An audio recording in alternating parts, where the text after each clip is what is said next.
Hello အလုံးပဲမင်္ဂလာပါဒီဘက်ကအလုံးလဲပါတာနဲ့တချဲမောင်ကသူတို့ဟလိုဝင်းပါတီသွားမယ်ပေါ့သူခါဘွိုးတင်ဝစ်ချင်တယ်ဆိုလို့လိုက်ခဲ့ပေးပါဆိုလို့ကျမကားမောင်းတင်ရင်းနေပေါ့ရောက်ဖြစ်သွားပါတယ်နည်းလေး vlog လေးရိုက်ဖို့ကျမတော့သွားတယ်ပေါ့ဒီမှာခါဘွိုးအုပ်ထုပ်တွေကြည့်ပါပြီ site တွေလည်းမျိုးစုံရှိတယ် color မျိုးစုံသူစမ်းတယ်နည်းနည်းတင်းနေဆိုရင်ပြန်ထားတယ်နည်းနည်းချောင်းတယ်ဆိုရင်ပြန်ထားတယ်ပေါ့ဒါဆို number 8ဒါဆို7 1/8ပေါ့နော်ဒါဆို66 $68ပေါ့68ဒါဆိုရင်တို့ site အမျိုးစုံရှိတယ်ပေါ့နော်ခေါင်းတွေလည်းတိုင်းပေးတယ်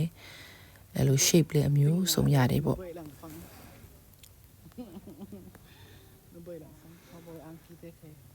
အရင်စိတ်ချမ်းသာစရာကောင်းတယ်ပေါ့နော်ဒါလေးတွေကဆိုလို့ရှိရင်မျိုးမျိုးကောင်းဒီမှာစမ်းကြည့်တယ်ဒီမှာလည်းအော်ဒီကအကြောင်းလေးပြောချင်တာဒီမှာဆိုမီခူးထွက်တဲ့နေရာလေးဆိုရင်သူက shape လေးတွေလုပ်ပေးတယ်ပေါ့ repair လုပ်ပေးတယ်အခါတရာသူကလာရဲဆိုလည်းရတယ်ပေါ့နော်သူက free လုပ်ပေးတယ်ပေါ့နော်အဲ့ဒီအကြောင်းလေးပြောပြပေးတယ် shape လေးအပြားလေးကြိုက်လားချွန်လေးကြိုက်လားသူတို့လုပ်ပေးတယ်ဆိုတဲ့ဟာပေါ့နော်ပြောပြချင်လို့သူလည်းဆမ်းမကြည့်ပါတယ်အော်ဒီဆိုင်မှာကဒီအလုပ်လုပ်တဲ့နေရာမှာ site work တွေပေါ့နော် site shoe တွေ engineer တွေဟိုတဲ့ဟာတွေပေါ့နော်ဒါလည်းတခါလေးထားပေးတယ်အလားစီဘုတ်ပဲမဟုတ်ဘဲနဲ့အလုပ်လုပ်တဲ့ခါမှာအခဏကြီးရှိတယ်ဒီ shoe မရန်ကြိုက်တယ်အနည်းဆုံး900အနေပဲဒေါ်လာ900နဲ့စားတယ်မိချောင်းလက်သားနဲ့လုပ်တဲ့ဟာရှိတယ်ဒီ gin flavor ဆိုအရင်ကြိုက်တယ်ဒီချင်းသူရဲ့ပုံစံလေးလာတယ်တရားမကြော်တဲ့ဟာလည်းမရှိဘူးဒါဆို accessory လေးတွေပေါ့နော်ဒီထဲမှာကြိုက်ဆုံးကတော့ဒီခွာပုံစံမြင်းခွာလေးနဲ့ကလေးမြင်းခွာဟိုကလေးကြိုက်တယ်ဆိုရင်ခွာလေးနဲ့မြင်းခွာလေးနဲ့ဆိုရင်လေးကြိုက်တယ်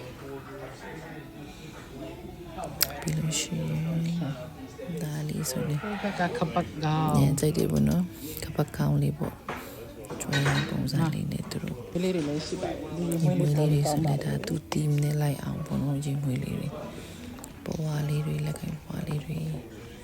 သူကတော့ခပတ်ကိုအရင်ရှင်းလိုက်ပါတယ်ခပတ်ကြိုက်တယ်ဆိုရင်